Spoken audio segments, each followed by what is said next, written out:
Hello दोस्तों, नमस्कार। मेरा नाम है विनय और आप देखना शुरू कर चुके हैं विनय की पाठशाला। आज हम लोग इस वीडियो में कक्षा 9 की गणित प्रश्नावली 1E की एक्सरसाइज के प्रश्नों को लगाना शुरू करेंगे। तो बिना देर किए शुरू करते हैं आज की क्लास। तो इससे यहाँ पर पहला प्रश्न दिया गया है कि पूर्ण यानी शुद्ध करड़ी के रूप में लिखिए। यहाँ पे देखो, कुछ संख्या जो है वो करड़ी चिन्ह के बाहर है और कुछ संख्या चिन्ह के अंदर है। इसी तरीके के सारे प्रश्न है। तो इसको हम लोग मिश्र करड़ी बोलते हैं। ठीक है, तो इसको हमें शुद्ध करड़ी करना है, यानी कि ये जो संख्या बाहर है इसको भी हमें इस चिन्ह के अंदर ले जाना है। उसके लिए देखो क्या करते हैं। सबसे पहले यहाँ पे कोई संख्या नहीं लिखी है, इसका मतलब यहाँ पे 2 लिखा है। 2 लिखा है, इसका मतलब जब ये संख्या अंदर जाएगी तो ये 2 बार लिखी जाएगी। 40 गुणे में लिखी जाएगी 2/3 गुणे 2/3। बस इतना सा ध्यान रखना है। अब यहीं पे हम ये प्रश्न अभी यहाँ आपको बता देते हैं। यहाँ पे लिखा है 3, इसका मतलब ये 3 जब इसमें अंदर जाएगा तो इसको हम लोग लिखेंगे 3 बार। लिखेंगे 3 बार। तो देखो चिन्ह लग जाएगा, यहाँ पे 3 लिखा है, 2 और ये 3 आएगा अंदर। 3 गुणे 3 गुणे 3। यहाँ पे देखो क्या होगा, वर्गमूल का चिन्ह। 40 दूनी 80, 80 दूनी 160। ऊपर का ऊपर गुणा नीचे का नीचे, बटे 3 तिया 9। यही आ जाएगा हमारा आंसर। ठीक है।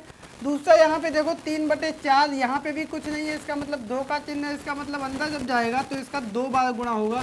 तो ये होगा 96 गुणे 3/4 गुणे 3/4। यहाँ पे देखो 4 कट रहा है 96 से, इसका मतलब इसको हम काट देंगे।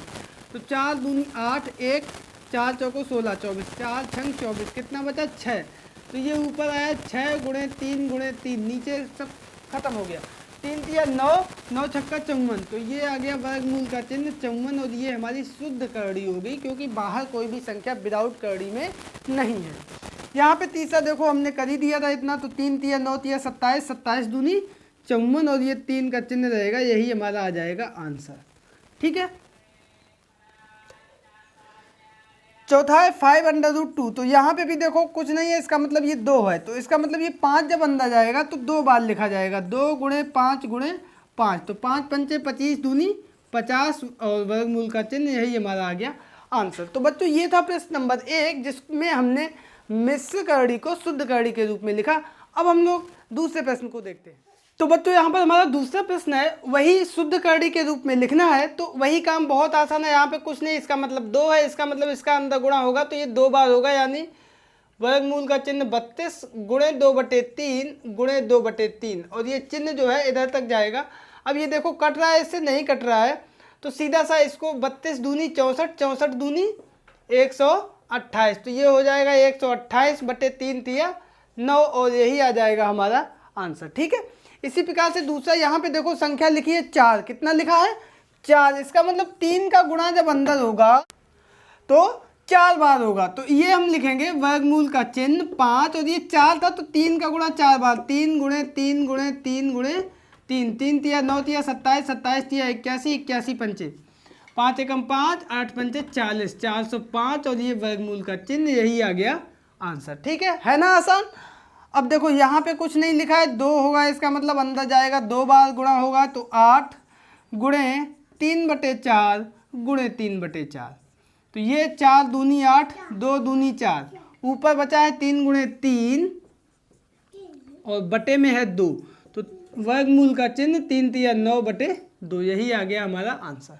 ठीक है, बहुत आसान प्रश्न है। ये देखो लास्ट बहुत अच्छा, यहाँ पे 6 लिखा है, इसका मतलब इसका गुणा कितनी बार होगा 6 बार होगा। तो वर्गमूल का चिन्ह n की घात 3 m की घात 3 गुणे m की घात 3 गुणे m की घात 3 गुणे m की घात 4 लिख गया 3 गुणे m की घात 3 गुणे m की घात 3। 1 2 3 4 5 6। ठीक है।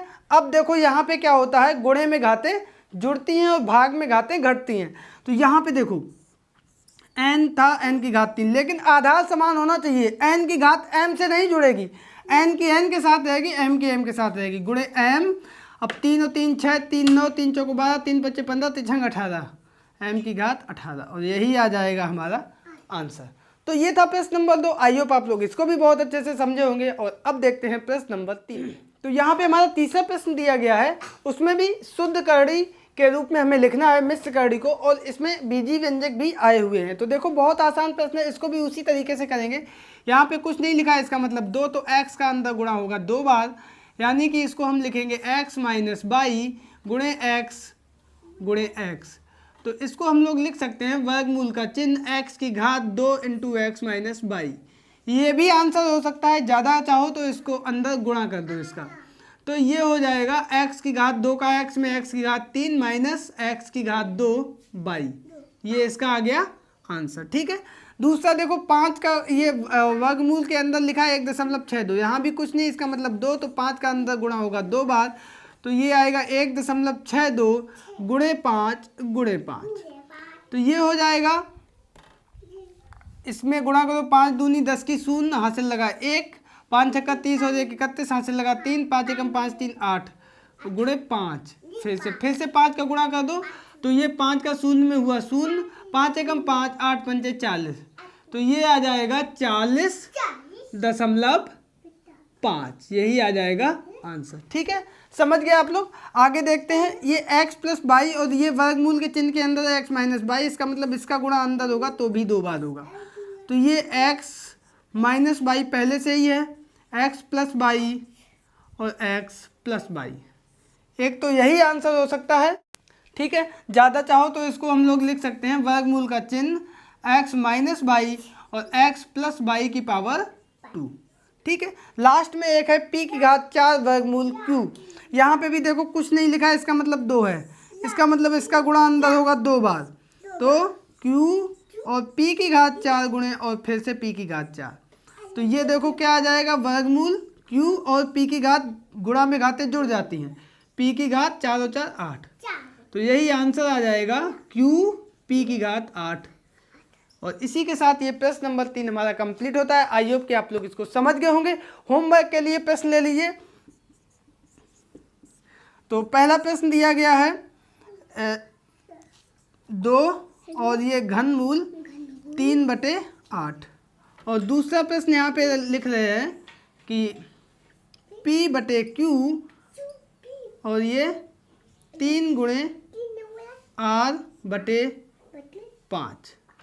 ये दोनों प्रश्न लगा के आंसर अपने नाम के साथ कमेंट बॉक्स में कमेंट करके भेज देना। आज के इस वीडियो में इतना ही, मिलते हैं कल फिर एक नए वीडियो के साथ, तब तक के लिए नमस्कार।